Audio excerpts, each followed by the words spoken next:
ಈಗ ಒಂದು ಮೆಸೇಜ್ ಹೋದ್ರೆ ನೆಕ್ಸ್ಟ್ ಅದ್ರ ಬಗ್ಗೆ ಯೋಚನೆ ಮಾಡ್ತಾರೆ. ಯಾವುದೇ ಥರದ ಪ್ರಶ್ನೆ ಸೋರಿಕೆ ಅಂದರೆ ಅದು ಪ್ರಿಪ್ರೇಟರಿ ಇದು.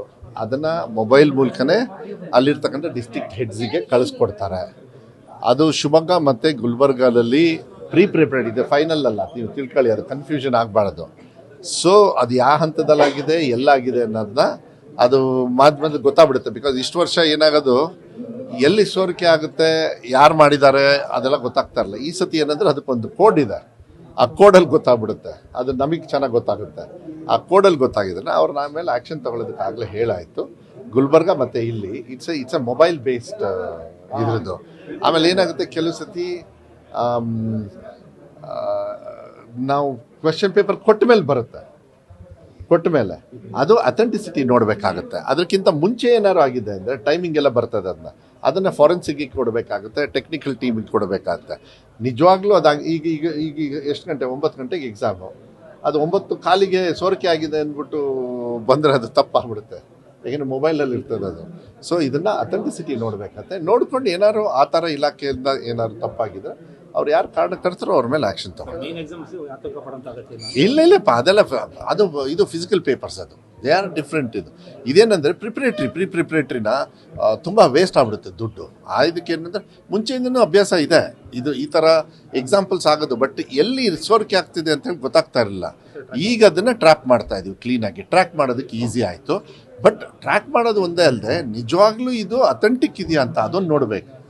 ನಿಮಗೆ 9 ಗಂಟೆ ಮೇಲೆ ಸೋರಿಕೆ ಅಂತ ಹೇಳಕ್ಕೆ ಬರಲ್ಲ. 9 ಗಂಟೆಗೆ ಎಕ್ಸಾಮ್ ಇದ್ದಾಗ ಕರೆಕ್ಟ್ ತಾನೆ, 9 ಗಂಟೆ ಒಳಗಾದ್ರೆ ಇದು ಮಾಡಬೇಕು. ಅದನ್ನು ಅಥೆಂಟಿಸಿಟಿ ನೋಡಬೇಕು. ಅದಕ್ಕೆ ನಾನು ಹೇಳೋದು, ನೀವು ಮಾಧ್ಯಮದ ಹಿಂಗೆ ಕೇಳಿದ ತಕ್ಷಣ ಗಾಬರಿ ಆಗೋದು ಬೇಡ ಯಾರು.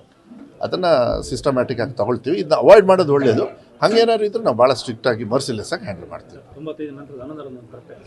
95 ನಂತರ ನಾನು ಅವ್ರ ಪರವಾಗಿದ್ದೀನಿ. ಅವರು ರಾಜ್ಯಮಟ್ಟದಲ್ಲೂ ಕೂಡ ಎಲ್ಲ ಥರದ ಒಂದು ಹೋರಾಟಗಳನ್ನು ಮಾಡಿದರು. ನನಗೂ ಕೂಡ ಆಸೆ ಇದೆ, ಬೆಳಗಾಮಲ್ಲೂ ಕೂಡ ಅವ್ರನ್ನ ಭೇಟಿ ಮಾಡಿದೆ. ಮಾನ್ಯ ಮುಖ್ಯಮಂತ್ರಿಗಳಿಗೂ ಕೂಡ ಕಳಿಸಿದ್ದೀನಿ ನಾನು, ಸರ್ ಹಿಂಗೆ ಬೇಕಾಗುತ್ತೆ ಅಂತ ಹೇಳಿ.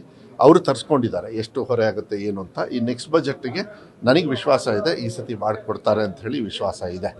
ಅದು ಮಾಡೋದು ಒಳ್ಳೆಯದು. ಕನ್ನಡನ ಮಾಧ್ಯಮ ಉಳಿಲಿಕ್ಕೆ ನಮ್ಮ ಸರ್ಕಾರದಿಂದ ಯಾವತ್ತೂ ಕೂಡ ನಾವು ಮಾಡ್ತಾಯಿದ್ವಿ. ಅದಕ್ಕೆ ನಾವೀಗ ಅನುದಾನಿತ ಶಾಲೆಗೆ 2015ರಿಂದ 20ವರೆಗೂ ಪ್ರಕ್ರಿಯೆಯನ್ನು ಕೂಡ ಶುರು ಮಾಡಿದ್ದೀವಿ. ಹಿಂದೆ ಸರ್ಕಾರದವ್ರು ಯಾರು ರಿಕ್ರೂಟ್ಮೆಂಟ್ ಮಾಡಲಿಲ್ಲ, ಆದರೆ ನಾವು ಈಗ ಅದನ್ನಾಗಲೇ ಮಾಡಿದ್ದೀವಿ.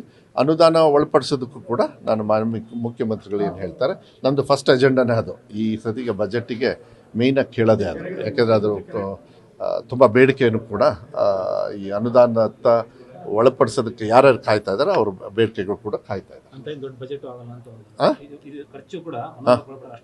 ಇಲ್ಲ, ಅಷ್ಟೊಂದು ಆಗಲ್ಲ. ಅಷ್ಟೊಂದು ಅಂದರೆ ದುಡ್ಡೇ. ಬಟ್ ಕನ್ನಡಕ್ಕೋಸ್ಕರ ಇಲಾಖೆ ಬಜೆಟಿಗೂ ಅಷ್ಟೊಂದು ಆಗೋದಿಲ್ಲ ಅನ್ನೋದಕ್ಕಿಂತ ಕನ್ನಡ ಉಳಿವಿಗೆ ಬಜೆಟ್ ನೋಡಬಾರ್ದು. ನಾವು ಅದನ್ನು ನಮ್ಮ ಕರ್ತವ್ಯ ಅಂತ ಹೇಳಿ ಮಾಡಬೇಕಂದ್ರೆ, ನಮ್ಮ ಭಾಷೆ ಉಳಿಸ್ತಕ್ಕಂಥ ಪ್ರಯತ್ನವನ್ನು ನಮ್ಮ ಕರ್ತವ್ಯ ಆಗುತ್ತೆ, ನಾವು ಮಾಡಬೇಕಾಗುತ್ತೆ. ನಿರ್ಭೀತ, ನಿಷ್ಪಕ್ಷಪಾತ, ವಿಶ್ವಾಸಾರ್ಹ ಸುದ್ದಿಗಳಿಗೆ ಮತ್ತೊಂದು ಹೆಸರಾಗಿರುವಂತ ನ್ಯೂಸ್ 18 ಕನ್ನಡ ಈಗ ಆಪ್ನಲ್ಲೂ ಲಭ್ಯವಿದೆ. ದಯವಿಟ್ಟು ಇಲ್ಲಿರುವಂತ QR ಕೋಡ್ ಸ್ಕ್ಯಾನ್ ಮಾಡಿಕೊಂಡು ಆಪ್ ಡೌನ್ಲೋಡ್ ಮಾಡೋದಕ್ಕೆ ಮರಿಬೇಡಿ. ನಿಮ್ಮ ಬೆಂಬಲ ಹೀಗೆ ಸದಾ ನಮ್ಮೊಂದಿಗಿರಲಿ. ಧನ್ಯವಾದ.